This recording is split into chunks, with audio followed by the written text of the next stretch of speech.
नमस्कार साथियों, मैं दीपांकर राज आप सभी का फिर से अपने इस यूट्यूब चैनल पर स्वागत करता हूं और आप सभी को आपकी आने वाली सभी परीक्षाओं के लिए शुभकामनाएं देता हूं। आज के इस वीडियो में हम भारत की जनगणना 2011 पर चर्चा करेंगे। ठीक है, यह एक महत्वपूर्ण टॉपिक है। आप कोई भी परीक्षा देते हैं, चाहे आप एसएससी की परीक्षा दें या पीएससी की परीक्षा दें, तो उसमें भारत की जनगणना से संबंधित प्रश्न अवश्य पूछे जाते हैं। देखिए, इस वीडियो में हम भारत की जनगणना 2011 से संबंधित आंकड़ों पर चर्चा करेंगे। जनगणना 2021 की अधिसूचना भी जारी हो चुकी है, उसका शेड्यूल भी घोषित हो चुका है। ठीक है, और उसका शुभंकर भी जारी किया जा चुका है। लेकिन जब तक यह जनगणना 2021 का कार्य संपन्न होता है और उसके अंतिम आंकड़े जब तक प्रस्तुत होंगे, तब तक उसके अंतिम आंकड़े आने में 2 से 3 वर्ष का समय लग जाएगा। और तब तक इस समयांतराल में जितनी भी प्रतियोगी परीक्षाएं संपन्न होंगी, उसमें जो भी जनगणना से संबंधित प्रश्न पूछे जाएंगे वो 2011 के आंकड़ों पर ही आधारित होंगे। ठीक है, तो इसलिए हमें भारत की जनगणना 2011 का अध्ययन करना आवश्यक है। अगर हमें कोई भी प्रतियोगी परीक्षा के लिए हम अगर तैयारी कर रहे हैं और कोई भी प्रतियोगी परीक्षा में हम बैठते हैं, तो हमें जनगणना 2011 के आंकड़ों को हमें कंठस्थ करना आवश्यक होगा। ठीक है, और 2021 की अधिसूचना जारी हो चुकी है, लेकिन जब तक यह जनगणना संपन्न होगी और इसके अंतिम आंकड़े आएंगे, इसमें 2 से 3 वर्ष का समय लग जाएगा। ठीक है, और इस दौरान जितनी भी परीक्षाएं होंगी उसमें यही आंकड़े पूछे जाएंगे। ठीक है, तो आज की इस वीडियो में हम भारत की जनगणना 2011 पर चर्चा करेंगे। ठीक है, आगे चलते हैं। हाँ, तो सबसे पहले हम जनगणना संबंधी प्रमुख ऐतिहासिक बिंदुओं को देखेंगे। ठीक है, देखते हैं जनगणना संबंधी कुछ प्रमुख ऐतिहासिक बिंदु। इसमें पहला पॉइंट है, आधुनिक पद्धति एवं व्यवस्थित ढंग से सर्वप्रथम जनगणना 1750 में स्वीडन द्वारा कराई गई थी। ठीक है, महत्वपूर्ण बिंदु है कि आधुनिक पद्धति एवं व्यवस्थित ढंग से सर्वप्रथम जनगणना 1750 में स्वीडन द्वारा कराई गई थी। ठीक है, अगला पॉइंट देखते हैं। अगला बिंदु है, दशकीय जनगणना का कार्य सर्वप्रथम 1890 में अमेरिका द्वारा कराया गया था। ठीक है, तो सर्वप्रथम जो जनगणना है वो तो 1750 में स्वीडन द्वारा कराई गई आधुनिक पद्धतियों और व्यवस्थित ढंग से। ठीक है, लेकिन जो दशकीय जनगणना का कार्य है वो सर्वप्रथम 1890 में अमेरिका द्वारा कराया गया था। ठीक है, आगे चलते हैं। अगला पॉइंट है, 1801 में इंग्लैंड में सर्वप्रथम जनगणना कराई गई। तो इंग्लैंड में सर्वप्रथम जनगणना कब कराई गई? 1801 में। अगला पॉइंट देखते हैं, ब्रिटिश भारत में पहली जनगणना 1872 में लॉर्ड मेयो के कार्यकाल में हुई थी। ठीक है, तो जो ब्रिटिश भारत में, जब भारत ब्रिटिश सत्ता के अधीन था, उस दौरान ब्रिटिश भारत में पहली जनगणना 1872 में लॉर्ड मेयो के कार्यकाल में हुई थी। किसके कार्यकाल में? लॉर्ड मेयो के कार्यकाल में। और कब हुई थी? 1872 में। ठीक है, ब्रिटिश भारत में पहली जनगणना 1872 में लॉर्ड मेयो के कार्यकाल में हुई थी। अगला पॉइंट है, 1881 ईस्वी में लॉर्ड रिपन के समय से प्रत्येक 10 वर्ष के अंतराल पर जनसंख्या का क्रमवार आकलन प्रारंभ हुआ, जो आज भी जारी है। ठीक है, देखिए 1801 में इंग्लैंड में सर्वप्रथम जनगणना कराई गई थी और ब्रिटिश भारत में पहली जनगणना 1872 में लॉर्ड मेयो के कार्यकाल में हुई थी। लेकिन जो क्रमवार प्रत्येक 10 वर्ष में जो जनगणना होती है, इसका क्रम 1881 से प्रारंभ हुआ था। ठीक है, तो 1881 ईस्वी में लॉर्ड रिपन के समय से प्रत्येक 10 वर्ष के अंतराल पर जनसंख्या का क्रमवार आकलन प्रारंभ हुआ, जो आज भी जारी है। अर्थात प्रत्येक 10 वर्ष बाद जनगणना कराई जाती है और इसका जो शेड्यूल प्रारंभ हुआ था वो 1881 से प्रारंभ हुआ था, लॉर्ड रिपन के कार्यकाल से। ठीक है, आगे चलते हैं। हाँ, अब देखेंगे हम भारत की जनगणना से संबंधित महत्वपूर्ण बिंदुओं को। ठीक है, जो महत्वपूर्ण बिंदु हैं उनको देखेंगे हम। भारत की जनगणना महत्वपूर्ण बिंदु। ठीक है। कुछ महत्वपूर्ण, वो हमने इससे पहले ऐतिहासिक बिंदु देखे थे, अब हम कुछ महत्वपूर्ण बिंदुओं को देखेंगे, उसके बाद हम आंकड़ों पर जाएंगे। ठीक है। पहला बिंदु है 1872 में हुई जनगणना को शामिल करते हुए अब तक भारत में 15 जनगणनाएं हो चुकी हैं। ठीक है। तो 1872 की जनगणना, जो कि प्रथम जनगणना लॉर्ड मेयो के कार्यकाल में हुई थी। ठीक है। जैसे कि आपने यहाँ देखा, लॉर्ड मेयो के कार्यकाल में प्रथम जनगणना हुई थी 1872 में, यहाँ देखिए। ठीक है। तो इसको मिलाकर, इसको शामिल करते हुए, ठीक है, 1872 में हुई जनगणना को शामिल करते हुए अब तक भारत में 15 जनगणनाएं हो चुकी हैं। ठीक है। आगे चलते हैं। तथा वर्ष 2011 की जनगणना भारत की 15वीं जनगणना है। ठीक है। तो ये भी प्रश्न आता है कि वर्ष 2011 की जनगणना भारत की कौन सी जनगणना है, तो ये है 15वीं जनगणना। और 2021 में जो जनगणना होगी, ठीक है, 2021 में जो जनगणना होगी वो हुई 16वीं जनगणना। ठीक है। जो 2021 में जनगणना होगी वो होगी 16वीं जनगणना। ठीक है। आगे चलते हैं।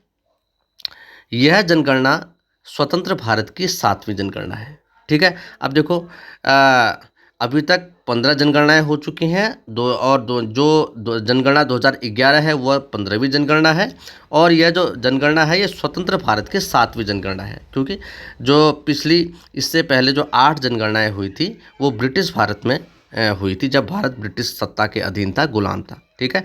तो जो स्वतंत्र भारत की यह 2011 की जो जनगणना है स्वतंत्र भारत की 7वीं जनगणना है, तथा 21वीं शताब्दी की यह दूसरी जनगणना है। ठीक है। स्वतंत्र भारत की 7वीं जनगणना है, 21वीं शताब्दी की दूसरी जनगणना है, और भारत की 15वीं जनगणना है। जनगणना 2011 भारत की 15वीं जनगणना है, स्वतंत्र भारत की 7वीं जनगणना है, तथा 21वीं शताब्दी की दूसरी जनगणना है। ठीक है। इतने आंकड़े इसमें हो गए। अगला बिंदु देखते हैं। भारत का क्षेत्रफल विश्व के क्षेत्रफल का मात्र 2.4% है, जबकि भारत की जनसंख्या विश्व की कुल जनसंख्या का 17.5% है। ठीक है। देखिए, क्षेत्रफल में भारत विश्व का केवल 2.4% है, लेकिन जनसंख्या विश्व की 17.5% भारत में निवास करती है, यानी कम क्षेत्रफल पर अधिक जनसंख्या निवास करती है। ठीक है। अगला पॉइंट देखते हैं। जनसंख्या की दृष्टि से विश्व में भारत का स्थान चीन के बाद दूसरा है। ठीक है। तो जनसंख्या की दृष्टि से विश्व में भारत का स्थान चीन के बाद दूसरा है। अगला पॉइंट, जबकि क्षेत्रफल की दृष्टि से भारत का स्थान विश्व में 7वां है। जनसंख्या की दृष्टि से चीन के बाद दूसरा स्थान है भारत का, और क्षेत्रफल की दृष्टि से भारत का स्थान विश्व में 7वां है। अगला पॉइंट, भारत की जनसंख्या में 2001 से 2011 के दौरान 18.18 करोड़ की वृद्धि हुई है। ठीक है। तो भारत की जनसंख्या में 2001 से 2011 के दौरान 18.18 करोड़ की वृद्धि हुई है। ठीक है। अगला पॉइंट, 1921 के पश्चात देश की जनसंख्या में तीव्र गति से वृद्धि प्रारंभ हुई। इस कारण सन 1921 को जनसंख्या के इतिहास में महान विभाजक वर्ष कहा जाता है। महत्वपूर्ण पॉइंट है ये। ठीक है। देखिए, 1921 के पश्चात देश की जनसंख्या में तीव्र गति से वृद्धि प्रारंभ हुई। इस कारण सन 1921 को जनसंख्या के इतिहास में महान विभाजक वर्ष कहा जाता है। तो जनसंख्या के इतिहास में महान विभाजक वर्ष किसे कहा जाता है? 1921 को। क्यों?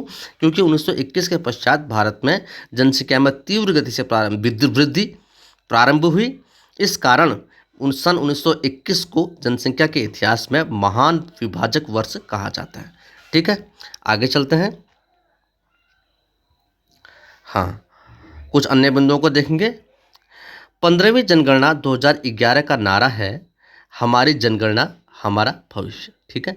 तो जो 15वीं जनगणना 2011 है, उसका जो नारा है वो है, हमारी जनगणना हमारा भविष्य। ठीक है। अगला बिंदु देखते हैं।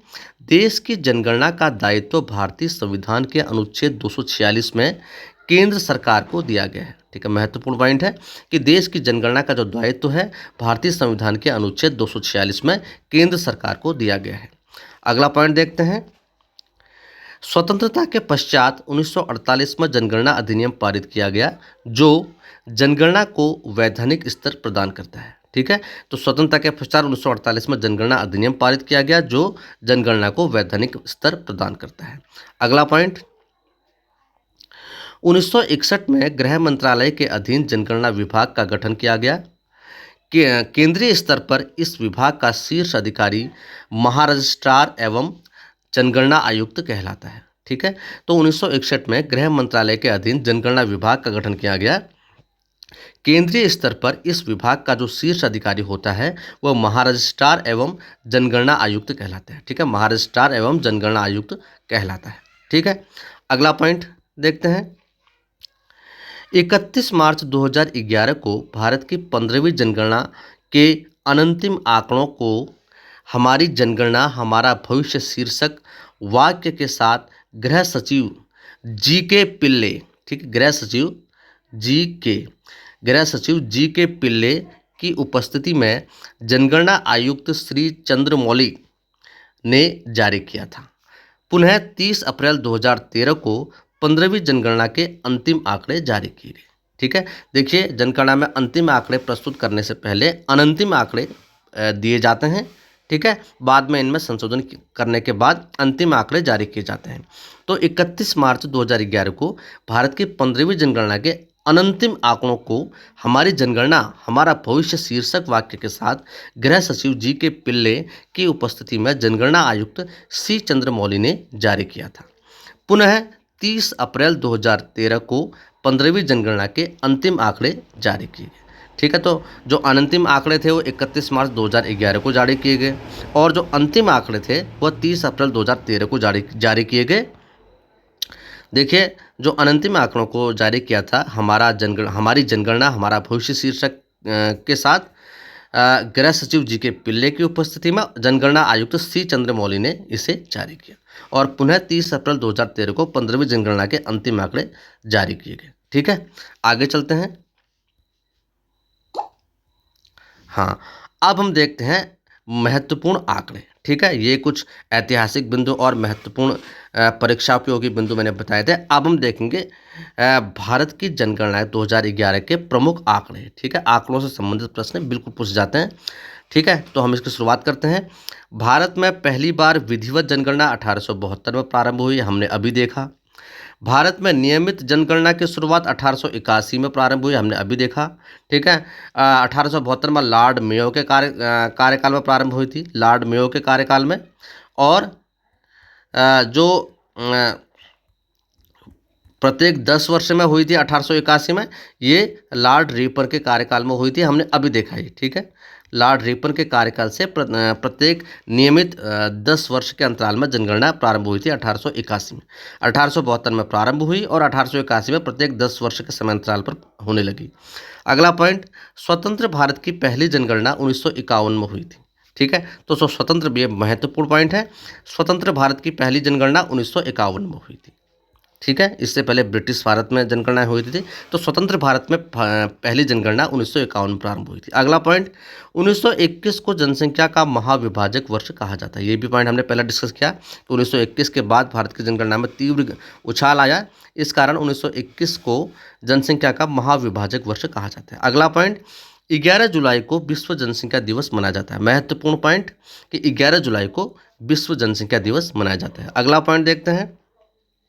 अगला पॉइंट, जनगणना 2011 भारत की 15वीं जनगणना है। महत्वपूर्ण पॉइंट। अगला पॉइंट, जनगणना 2011 के पृष्ठ में 29 प्रश्न शामिल हैं। ठीक है, शामिल थे क्योंकि 29 प्रश्न सभी से पूछे गए थे। जनगणना 2011 के पृष्ठ में 29 प्रश्न शामिल थे। अगला पॉइंट, भारत की कुल जनसंख्या है 121.08 करोड़। ठीक है, तो भारत की कुल जनसंख्या है 121.08 करोड़ या 1 अरब 21 करोड़ लगभग। ठीक है, आगे चलते हैं। अगला पॉइंट देखते हैं। कुल विश्व की जनसंख्या के 17.5% लोग भारत में निवास करते हैं। यह भी अभी हमने जारी किया कि कुल विश्व की जनसंख्या के 17.5% लोग भारत में निवास करते हैं। अगला पॉइंट, भारत में पुरुषों की जनसंख्या 62.31 करोड़ अर्थात 51.47%। पुरुष जनसंख्या 62.31 करोड़ यानी 51.47%। ये 2011 के आंकड़े हैं। ठीक है, अगला पॉइंट, भारत में महिलाओं की कुल जनसंख्या तो ये है भारत में महिलाओं की कुल जनसंख्या यह है 58.74 करोड़ यानी 48.53%। ठीक है। अगला पॉइंट, भारत में शून्य से यानी भारत में 0 से लेकर 6 वर्ष आयु समूह के शिशु जनसंख्या यह है 16.44 करोड़ यानी 13.6%। 0 से लेकर 6 वर्ष तक की आयु समूह के जो शिशुओं की जनसंख्या है वो भारत में 16.44 करोड़ है यानी 13.6%। अगला पॉइंट, दशकीय जनसंख्या वृद्धि दर 2001 से 2011 के बीच में वो है 18.19 करोड़ अर्थात 17.7%। ठीक है। जो दशकीय जनसंख्या वृद्धि है वो है 18.19 करोड़ है और अर्थात 17.7% है। ठीक है। इतनी जनसंख्या 10 वर्ष में वृद्धि हुई इसमें। अगला पॉइंट देखते हैं। हाँ, देखिए 2011 के आंकड़ों के अनुसार जनसंख्या घनत्व है भारत में 382 व्यक्ति प्रति वर्ग किमी अर्थात एक वर्ग किमी में 382 लोग रहते हैं। औसत घनत्व है जनसंख्या घनत्व। और अगला पॉइंट है लिंगानुपात। भारत में लिंगानुपात है 943 महिलाओं पर 1000 पुरुष हैं। ठीक है। तो लिंगानुपात है 943 महिलाओं पर 1000 पुरुष हैं। ठीक है। आगे चलते हैं। हाँ, अगला पॉइंट, साक्षरता दर है भारत में 73%। पुरुष साक्षरता दर है 80.9% और महिला साक्षरता दर है 64.6%। साक्षरता दर 73%, पुरुष साक्षरता दर 80.9% और महिला साक्षरता दर 64.6%। ठीक है। अगला पॉइंट देखते हैं। सर्वाधिक जनसंख्या वाला राज्य उत्तर प्रदेश, न्यूनतम जनसंख्या वाला राज्य सिक्किम। अगला पॉइंट, सर्वाधिक जनसंख्या वाला केंद्र शासित प्रदेश नई दिल्ली, न्यूनतम जनसंख्या वाला केंद्र शासित प्रदेश लक्षद्वीप। महत्वपूर्ण पॉइंट। अगला पॉइंट, जनसंख्या की दृष्टि से सबसे बड़ा जिला ये थाने, ये महाराष्ट्र में है। अगला पॉइंट, जनसंख्या की दृष्टि से सबसे छोटा जिला ये दिबांग घाटी है। अगला पॉइंट, सर्वाधिक जनसंख्या घनत्व वाला राज्य ये बिहार है। ठीक है। सर्वाधिक जनसंख्या घनत्व बिहार में है। अगला पॉइंट, न्यूनतम जनसंख्या घनत्व वाला राज्य अरुणाचल प्रदेश। सर्वाधिक जनसंख्या घनत्व वाला राज्य बिहार और न्यूनतम जनसंख्या घनत्व वाला राज्य अरुणाचल प्रदेश। ठीक है। आगे चलते हैं। हाँ, आगे चलते हैं। सर्वाधिक जनसंख्या घनत्व वाला केंद्र शासित प्रदेश ये नई दिल्ली है। न्यूनतम जनसंख्या घनत्व वाला केंद्र शासित प्रदेश अंडमान निकोबार। सर्वाधिक जनसंख्या घनत्व वाला जिला उत्तर पूर्व दिल्ली और न्यूनतम जनसंख्या घनत्व वाला जिला दिबांग घाटी। ठीक है। अगला पॉइंट देखते हैं। सर्वाधिक लिंगानुपात वाला राज्य केरल, न्यूनतम लिंगानुपात वाला राज्य हरियाणा। ठीक है। अगला पॉइंट देखते हैं। न्यूनतम लिंगानुपात वाला केंद्र शासित प्रदेश दमन एवं दीव और अधिकतम लिंगानुपात वाला केंद्र शासित प्रदेश पुडुचेरी। ठीक है। आगे चलते हैं। हाँ, अगला पॉइंट है सर्वाधिक साक्षरता वाला राज्य केरल 94%, न्यूनतम साक्षरता वाला राज्य बिहार 61.8%, सर्वाधिक साक्षरता वाला केंद्र शासित प्रदेश लक्षद्वीप और न्यूनतम साक्षरता वाला केंद्र शासित प्रदेश यह है दादर नागर हवेली। ठीक है। तो ये थे जनसंख्या संबंधी महत्वपूर्ण आंकड़े। ठीक है। एक बार इन आंकड़ों को आप फिर से देख लीजिए। न्यूनतम साक्षरता वाला केंद्र शासित प्रदेश दादरा तथा नागर हवेली, सर्वाधिक साक्षरता वाला केंद्र शासित प्रदेश लक्षद्वीप, न्यूनतम साक्षरता वाला राज्य बिहार, सर्वाधिक साक्षरता वाला राज्य केरल। ठीक है। यहाँ आप देखिए सर्वाधिक जनसंख्या घनत्व वाला केंद्र शासित प्रदेश नई दिल्ली, न्यूनतम जनसंख्या घनत्व वाला केंद्र शासित प्रदेश अंडमान निकोबार, सर्वाधिक जनसंख्या घनत्व वाला जिला उत्तर प्रदेश, न्यूनतम जनसंख्या घनत्व वाला जिला सर्वाधिक जनसंख्या घनत्व वाला जिला उत्तर पूर्व दिल्ली है और न्यूनतम जनसंख्या घनत्व वाला जिला दिबांग घाटी है। सर्वाधिक लिंगानुपात वाला राज्य केरल, न्यूनतम लिंगानुपात वाला राज्य हरियाणा, न्यूनतम लिंगानुपात वाला केंद्र शासित प्रदेश दमन एवं दीव और अधिकतम लिंगानुपात वाला केंद्र शासित प्रदेश पुडुचेरी। ठीक है। यहाँ देखिए साक्षरता दर भारत की है 73%, पुरुष साक्षरता दर है 80.9%, महिला साक्षरता दर है 64.6%। सर्वाधिक जनसंख्या वाला राज्य उत्तर प्रदेश है, न्यूनतम जनसंख्या वाला राज्य सिक्किम है, सर्वाधिक जनसंख्या वाला केंद्र शासित प्रदेश नई दिल्ली है, न्यूनतम जनसंख्या वाला केंद्र शासित प्रदेश लक्षद्वीप है, जनसंख्या की दृष्टि से सबसे बड़ा जिला थाने, जनसंख्या की दृष्टि से सबसे छोटा जिला दिबांग घाटी, सर्वाधिक जनसंख्या घनत्व वाला राज्य बिहार, न्यूनतम जनसंख्या घनत्व वाला राज्य अरुणाचल प्रदेश। ठीक है। कुल विश्व की जनसंख्या 70.5% लोग भारत में निवास करते हैं। भारत में पुरुषों की जनसंख्या 32.31 करोड़ यानी 51.47% है। भारत में महिलाओं की कुल जनसंख्या 58.74 करोड़ है यानी 48.53% है। भारत में 0 से 6 वर्ष आयु तक के समूह के शिशु जनसंख्या है 16.44 करोड़ अर्थात 13.6%, जैसे कि जनसंख्या वृद्धि दर 2001 से 11 के बीच में 18.19 करोड़ है अर्थात 17.7% है। जनसंख्या घनत्व भारत में 382 व्यक्ति प्रति वर्ग किमी है। लिंगानुपात भारत का 943 महिलाएं प्रति 1000 पुरुषों पर है। ठीक है। भारत में पहली बार विधिवत जनगणना 1872 में प्रारंभ की गई थी और नियमित 10 वर्ष के अंतराल पर 1881 में प्रारंभ हुई थी।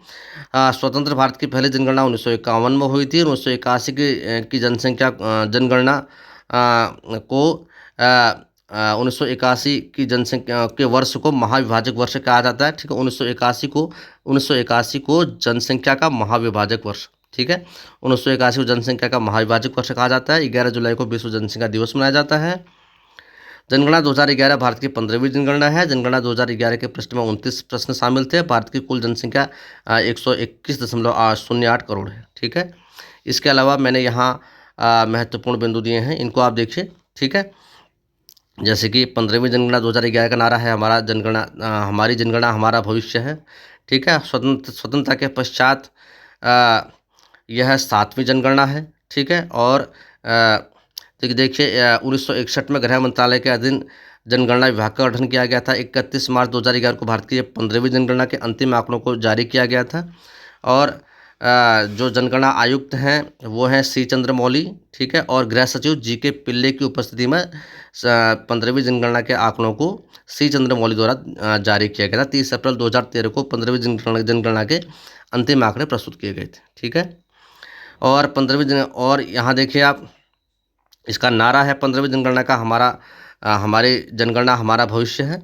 ठीक है। 1872 को शामिल करते हुए अभी तक भारत में 15 जनगणनाएं हो चुकी हैं। 2011 की जनगणना भारत की 15वीं जनगणना है। स्वतंत्र भारत की यह 7वीं जनगणना है और 21वीं शताब्दी की दूसरी जनगणना है। ठीक है। महत्वपूर्ण पॉइंट है। और 1921 को महाविभाजक वर्ष कहा जाता है। ठीक है। और कुछ ऐतिहासिक बिंदु हमने देखे। आधुनिक पद्धति से पहले प्रथम बार जनगणना स्वीडन में कराई गई थी। दशकीय जनगणना का कार्य 1890 में अमेरिका द्वारा कराया गया था। 1801 में इंग्लैंड में जनगणना हुई थी। 1872 में भारत में जनगणना हुई थी।